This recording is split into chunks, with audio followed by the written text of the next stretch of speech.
ہری جھنڈی کی خاتمہ ہو، اس لیے جو ہے وہ تفصیل نہیں رکھتا، صرف معمولی سی مزاج چاہوں گا 10 منٹ کے لیے ان سے بس، تاکہ وہ بڑی اہم چیزیں آپ کے سامنے وہ رکھ دی جائے. دیکھیے دجال کہ ایک فتنہ یہ ہوگا کہ بڑی تیزی کے ساتھ ساری دنیا کے اندر سفر کرے گا. لوگ جب اس کی تیزی دیکھیں گے، تیز رفتاری دیکھیں گے تو حیرت میں آ جائیں، کہیں کہ تو کوئی انسان ایسا نہیں کر سکتا، اس کا مطلب انسان سے پرے ہٹ کر کے کوئی طاقت ہے. اسی طریقے سے اس کا فتنہ یہ ہوگا کہ ایک آدمی کو مارے گا اور دوبارہ زندہ کر دے گا، ایک آدمی کو ایک تلوار سے 2 ٹکڑے کرے گا اور دونوں حصے کو اتنی دور پھینک دے گا جتنی دور تیر جایا کرتا ہے. کتنی دور تیر جاتا ہے؟ بہت دور جاتا ہے. اور اس کے بعد اشارہ کرے گا، وہ اس کے دونوں حصے آ کر کے مٹ جائیں گے اور ہنستا ہوا نوجوان سا انسان آ کے سامنے کھڑا ہو جائے گا. اسی کو مارا ہے اور زندہ کر دیا ہے دوبارہ. ذرا سوچیں، اگر صحیح ایمان نہیں ہے تو کتنے لوگ لڑکھڑا جائیں گے کہ ارے یہ تو یقیناً رب ہمارا ہے، ہمارا خدا یقیناً ہے، اس لیے کہ دیکھو مار کر کے زندہ کر لیتا ہے. اسی طریقے سے حدیث شریف میں اس کا ایک فتنہ یہ بھی ہے کہ اس کا گزر کسی بدو کے پاس سے، بدو جانتے ہیں نا، کسی دیہاتی اللڑ کے پاس سے ہوگا، بدو کے پاس سے، اور کہے گا کہ اگر تیرے ماں باپ کو میں زندہ کر دوں، تیرے ماں باپ کو میں زندہ کر دوں اور وہ کہہ دے کہ میں تیرا خدا ہوں، تمہیں مانے کہ نہیں مانے گا؟ وہ کہے گا ہاں مان لوں گا. چنانچہ شیطان اس کے ماں باپ کی شکل میں فوراً کھڑے ہو جائیں گے اور کہیں گے اے بچے ان کو مان لے، یہ تیرے رب ہیں، یہ تیرے خدا ہیں. بھلا بتائیے دھوکے میں لوگ آئیں گے ہی نہیں آئیں گے؟ اگر صحیح ایمان نہیں ہے، صحیح علم نہیں ہے، صحیح معلومات، لوگ دھوکے میں آئیں گے نہیں آئیں گے؟ اور اس سے بھی بڑھ کر کے اس کا ایک فتنہ یہ ہوگا کہ کسی شہر پر سے اس کا گزر ہوگا، اس شہر کے لوگ اس کی بات، اس کو رب نہ مان لیں گے. اور اس سے پہلے بتا چکا ہوں کہ اس سے 3 سال پہلے سخت بھوک مری ہوگی، علم گھٹ جائے گا، ہے کہ نہیں؟ علم نہیں ہوگا اور لوگ بھوک کے شکار ہوں گے، چاہے منافقت میں مال کے لیے اس کے ساتھ ہو لیں یا جس کے ساتھ ہو لیں. اس گاؤں پر سے اس کا گزر ہوگا تو اس گاؤں کے لوگ جب اس کی بات مان لیں گے، اتباع کر لیں گے، تو آسمان کو حکم دے گا اور بارش ہونے لگے گی، اور دن رات میں آسمان سے سبزے اگائیں گے. صبح کو ان کے جانور جو ابھی تک بالکل لڑکھڑا رہے تھے، مرنے کی حالت میں تھے، جب شام کو گھر واپس آئیں گے تو ان کے جسم موٹا ہو گیا رہے گا، ان کا پیٹ بھرا رہے گا اور ان کے تھنوں کے اندر دودھ آ جائے گا. یہ کوئی افسانہ نہیں بیان کر رہا ہوں میں، اللہ کے رسول کی صحیح حدیثیں ہیں. آپ پر ایمان لانے کا ایک یہ ہے کہ ان پر بات پر بھی ایمان لائی جائے، ان باتوں پر ایمان لایا جائے. اور دوسرے گاؤں سے اس کا گزر ہوگا، وہ لوگ اس کی اتباع کرنے کے لیے تیار نہیں ہوں گے، تو وہ کیا کہے گا؟ حکم دے دے گا کہ سارے کے سارے لوگ صبح سے شام تک بالکل کنگال فقیر حال، سارے کے سارا ان کا مال خط، اولاد ان کی مر جائے گی، ان کے جانور مر جائیں گے. یہ بھی اس کا ایک فتنہ ہوگا کہ لوگ دھوکے میں آ جائیں گے. اس کا ایک فتنہ یہ بھی ہوگا کہ میدان سے جا رہا ہے، کسی صحرا کے اندر پہنچا اور زمین سے کہے گا اے زمین تیرے اندر کیا خزانہ ہے، باہر نکال دے. سارا کا سارا زمین کے اندر جو خزانہ مدفون ہوگا وہ ایسا باہر نکلے گا اور نکل کر کے اس کے پیچھے ایسا چلنا شروع ہو جائے گا جس طریقے سے شہد کی مکھیاں اپنے بادشاہ کے پیچھے چلنا شروع ہو جایا کرتی. یہ اس بدبخت کا فتنہ ہوگا.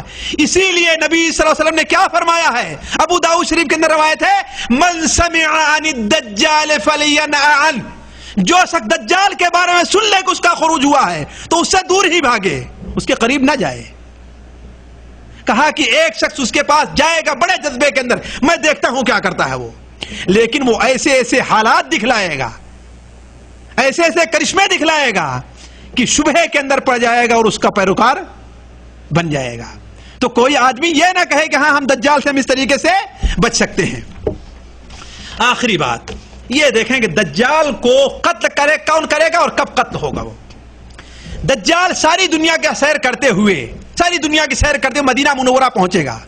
مدینہ منورہ کے جس راستے پر بھی داخل ہونا چاہے گا فرشتے تلوار لے کر کے اس کا مقابلہ کریں گے. اللہ تعالیٰ اس دنیا میں بھی مومنوں کے سامنے بسا اوقات اسے رسوا کرے گا تاکہ مومن جان لے کہ یہ رب نہیں ہے. اس لیے کہ رب جو ہوتا ہے وہ جابر ہوتا ہے، مجبور نہیں ہوتا، وہ قاہر ہوتا ہے، مقہور نہیں ہوا کرتا ہے کہ نہیں؟ اس کے سامنے کوئی چیز رکاوٹ نہیں بنتی ہے. لیکن دجال کے سامنے جب بات چیزیں رکاوٹ بن رہی ہیں اس کا مطلب کہ وہ رب نہیں ہے. مدینہ منورہ داخل ہونا چاہے گا، مکہ مکرمہ، لیکن داخل نہیں ہو پائے گا۔ احد پہاڑ پر کھڑا ہو کرے گا، کہے گا اے دیکھ لوگو، وہ دیکھو سفید محل جو دکھائی دے رہا ہے، وہ احمد کا محل ہے، اللہم صلی علی محمد وعلی آل محمد، یعنی مسجد نبوی کی طرف اشارہ کرے گا، مسجد نبوی کی طرف اشارہ کرے گا۔ اور اسی وقت مدینہ منورہ کے اندر سخت 3 جھٹکے زلزلے کے آئیں گے، زلزلے کے 3 جھٹکے آئیں گے۔ تو جتنے منافق مرد اور منافق عورتیں مدینہ منورہ میں ہوں گی، سارے کے سارے نکل کر آ کے دجال سے مل جائیں گے، آ کے دجال سے مل جائیں گے۔ اور زیادہ نکلنے والے کون ہوں گے؟ عورتیں ہی ہوگی۔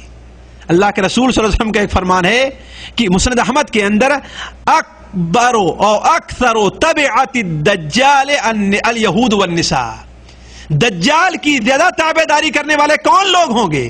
یہودی ہوں گے یا عورتیں ہوں گی؟ اور آج کے مزارات بھی عورتوں ہی سے بھرے رہا کرتے ہیں، مرد کم جاتے ہیں لیکن عورتیں، ہے بات صحیح کہ نہیں صحیح ہے؟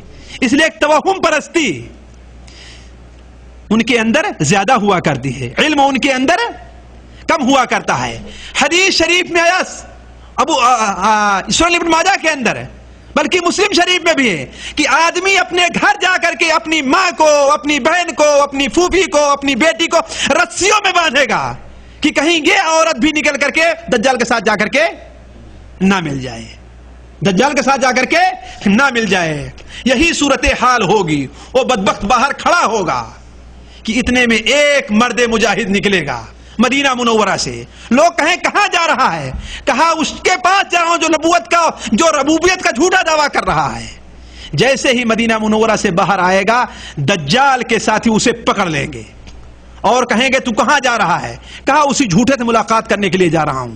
لوگ چاہیں اسے قتل کر دیں، دجال کے ساتھی، لیکن پھر بعد میں کہیں گے ارے قتل نہ کرو، کیا تمہارے رب نے یہ نہیں کہا ہے کہ میرے پاس لانے سے پہلے کسی کو قتل نہ کرنا؟ میرے پاس لانے سے پہلے کسی کو قتل نہ کرنا۔ اسے پکڑ کر کے دجال کے پاس لے آئیں گے۔ دجال کے سامنے جب کھڑا ہوگا تو وہ کہے گا، دجال اس سے کہے گا تو مجھے اپنا رب مانتا ہے کہ نہیں مانتا؟ کہتا ہے تجھے کیسے اپنا رب مانوں گا؟ تو وہی کانا دجال ہے جس کی خبر ہمارے نبی حضرت محمد مصطفیٰ صلی اللہ علیہ وسلم نے ہمیں دی ہے۔ اس کے بعد حدیث شریف میں آتا ہے کہ وہ اس مرد مومن کو لٹا دے گا زمین پر اور اس کی پٹائی کروانا شروع کرے گا، یہاں تک کہ اس کا پیٹ اور اس کی پیٹھ ایک ہو جائے گی۔ پھر وہ اٹھائے گا اور کہے گا کہ تو مجھے رب مانتا ہے کہ نہیں مانتا؟ کہا اب تو مجھے اور یقین ہو رہا ہے تیرے دجال ہونے۔ اسی وقت اسے ذبح کرے گا اور ذبح کرنے کے بعد دوبارہ زندہ کرے گا اور اپنے ساتھیوں سے کہے گا اسے ذبح کر کے دوبارہ زندہ کر دو تو مجھے اپنا رب مانو گے؟ کہیں گے صاحب ہم تو پہلے ہی مان چکے، اب تو اور مان لیں گے آپ کو اپنا رب، اسے ذبح کر کے دوبارہ زندہ کر دیں تو۔ چنانچہ ذبح کر کے زندہ کرے گا، پھر وہ کہے گا کہ اب تو مجھے تیرے دجال ہونے کا جتنا یقین ہے اتنا یقین کبھی بھی نہیں تھا، جتنا تیرے دجال ہونے کا یقین ہے کبھی بھی نہیں تھا۔ چنانچہ پھر وہ اسے دوبارہ ذبح کرنا چاہے گا لیکن ذبح نہ کر سکے گا۔ اللہ تعالیٰ اس کے جسم کو یہاں سے لے کر کے بالکل تانبے کا بنا دے گا کہ اس پر تلوار اثر نہیں کرے گی، اور غصے میں آ کر کے دجال جب اسے قتل نہ کر پائے گا تو اٹھا کر کے اپنے ساتھ جو جہنم لیے، بتانا بھول گیا ہوں کہ دجال کے ساتھ جنت بھی ہوگی جہنم بھی ہوگی، پانی کی نہریں جاری ہوگی، دجال کے ساتھ روٹی کے پہاڑ ہوں گے، دجال کے ساتھ گوشت کے انبار ہوں گے۔ جو اس کی بات مانے گا مالا مال کر دے گا اور جو اس کا انکار کرے گا اسے کنگال کر دے گا۔